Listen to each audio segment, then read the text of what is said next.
How to share products from Uzum Market. First of all, open the app on your device. Next, use the search bar or browse categories to find the product you want to share. Once you locate the product, tap on it to open the product details page. On the product page, look for the share icon at the top right corner of the screen. Tap on it and you will see multiple options to share the product, such as via messaging apps, social media platforms, or by copying the product link.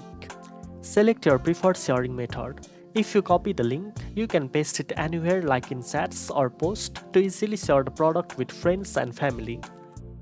Sharing products is a convenient way to recommend items, compare with others, or save them for later. Now you know how to share products from Uzum Market. If you found this video helpful, don't forget to like, share and subscribe for more shopping tips. Thanks for watching and I'll see you in the next one.